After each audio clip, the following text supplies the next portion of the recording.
Hi, my name is Devin McKenzie, the market analyst at Aluma Capital, and I'll be taking you through this week's CFD analysis for the 26th of October to 2nd of November 2017. The CFD analysis is a weekly commentary on the top 40 stocks on the Johannesburg Stock Exchange to keep the active trader up to date on the latest developments in the price action of each of these stocks.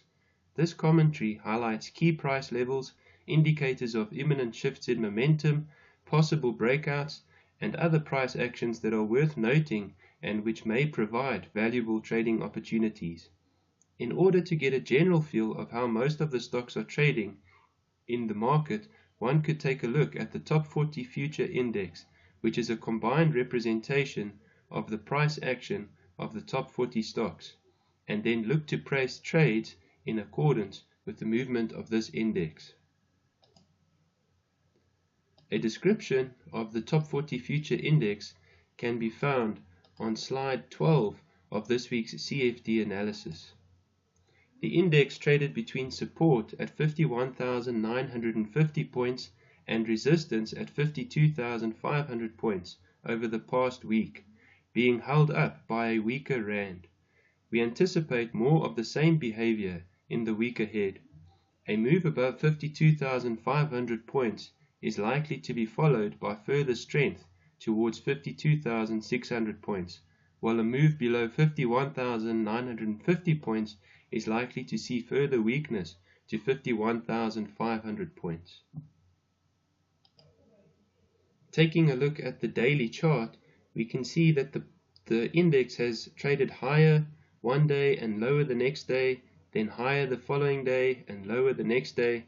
This has been the behavior of the index over the past week, and this action is usually described as a choppy action, where the price doesn't seem to choose a direction, trading higher one day and lower the next.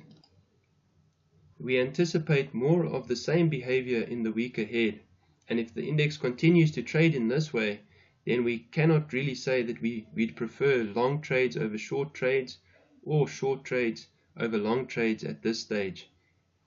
And if you have a look at the CFD analysis this week, you will also notice that there are a number of stocks which are trading within a range between support at one level and resistance at another level. Just a few of those stocks are First Rand Bank, Growth Point, Naspers, Remgro, and Rand Merchant Bank. Although the index suggests that both long trades or short trades could be on the cards in the week ahead, it must be said that there is a slight bias towards the long side, with more of the commentary suggesting to look for possible long trades, and a lot of this is a result of a weaker rand, which has held the index up over the past week. It is still trading at very high levels, and it's reasonable to foresee a pullback in the near future, but the index has managed to continue trading at these high levels because of this weaker rand. There are a number of stocks on the long side which are currently trading at levels at which traders can look to buy them, and I would like to draw your attention to the stocks of Aspen, Bidcorp, Capitec, Discovery, Into Properties, Life Healthcare, MTN, and Netcare. On the short side, there's only one stock that's currently trading at a desirable price level for a possible short trade, and that is Nedbank.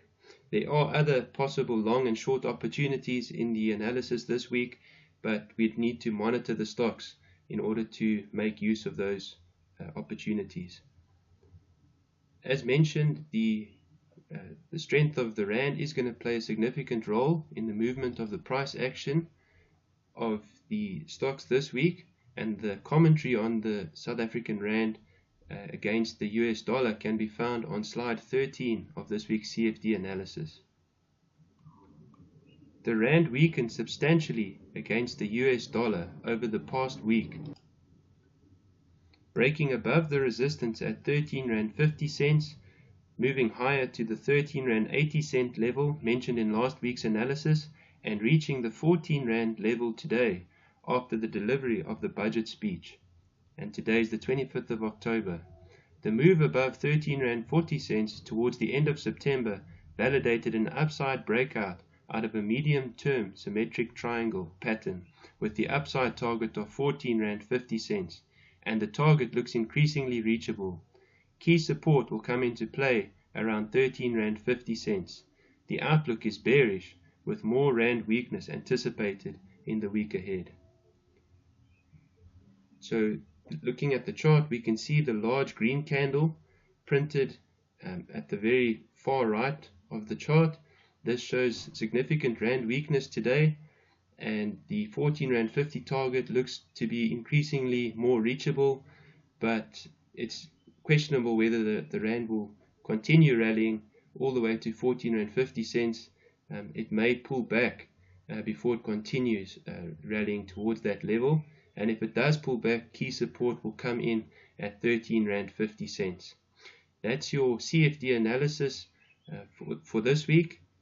If you are going to be trading during this time, please remember to manage your risk by using protective stop losses.